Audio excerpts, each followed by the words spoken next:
Hello നമസ്കാരം. ഞാൻ ഇന്ന് ഉണ്ടാക്കുന്നത് കപ്പ വേവിച്ചതാണ്. ഇതെങ്ങനെ ഉണ്ടാക്കുന്നത് നമുക്ക് നോക്കാം. കപ്പ വേവിച്ചതും കോട്ടയം മീൻകറിയും നല്ലൊരു കോമ്പിനേഷൻ തന്നെയാണ്. 2 കപ്പ് ആണ് എടുത്തിരിക്കുന്നത്. കപ്പ തൊലി കളഞ്ഞ് ഇതുപോലെ കുത്തി അരിയണം.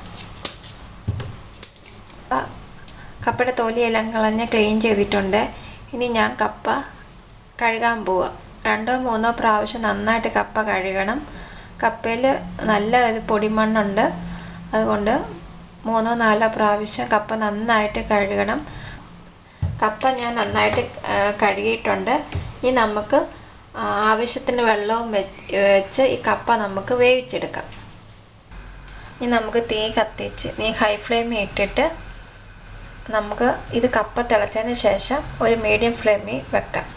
ആ സമയം കൊണ്ട് നമുക്ക് കപ്പയ്ക്ക് വേണ്ടി അരപ്പ് തയ്യാറാക്കാം. അരമുറി തേങ്ങ, ഒരു വലിയ ചുവന്നുള്ളി, ഒരു ചെറിയ അല്ലി വെളുത്തുള്ളി, 4 കഷ്ണം പച്ചമുളക്, 1/4 ടീസ്പൂൺ ജീരകം, 1/4 ടീസ്പൂൺ മഞ്ഞൾ, ഉപ്പ്, ആവശ്യത്തിന് കറിവേപ്പില.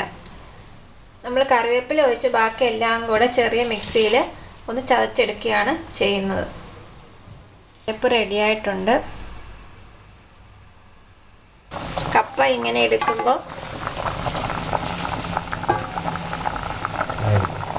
ഇങ്ങനെ എടുക്കുമ്പോൾ ഇതുണ്ടോ, രണ്ടായിട്ട് ഇത് പൊട്ടണം. കണ്ടോ, ഇതാണ് കപ്പയുടെ പാവം. തീ ഓഫ് ചെയ്ത് ഞാനിത് വെള്ളം ഊറ്റി കളയുവാണ്. ഇത് കണ്ടോ, കപ്പയുടെ വെള്ളം മൊത്തം ഞാൻ ഊറ്റിയിട്ടുണ്ട്. ഇനി ഇതിൻ്റെ നടുക്കിലോട്ട്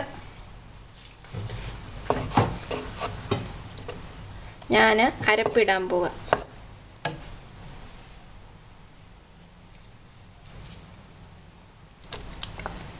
ഞാൻ അരപ്പിട്ടു. നീ കുറച്ച് വെള്ളത്തിൽ ഈ അരപ്പ് നമുക്ക് വേവിക്കെടുക്കാം. കുറച്ച് കറിവേപ്പിലയും കൂടി ഇട്ട് കുറച്ച് വെള്ളം മാത്രമേ ഒഴിക്കാവുള്ളൂ. പിന്നെ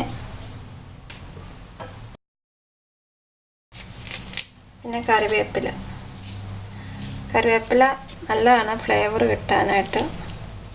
മേലോട്ട് കപ്പയെല്ലാം ഇങ്ങനെ നമുക്ക് ഒതുക്കി വെക്കാം.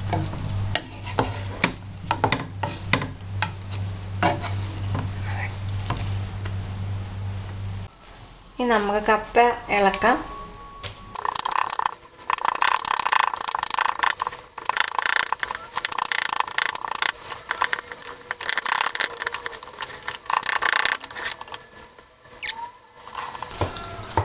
സൂപ്പറായിട്ടുണ്ട്. ഞാൻ വേണ്ട കോട്ടയം സ്റ്റൈൽ മത്തിക്കറിയും ഉണ്ടാക്കി. ഇതാണ് ഇവിടുത്തെ വൈകിട്ടത്തെ ആഹാരം. അപ്പോൾ നിങ്ങളും ഇത് ട്രൈ ചെയ്ത് നോക്കുക. ഇഷ്ടമായെങ്കിൽ ഷെയർ ചെയ്യാനും സബ്സ്ക്രൈബ് ചെയ്യാനും നിങ്ങൾ മറക്കരുത്.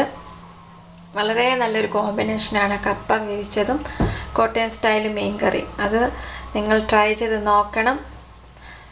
Thank you.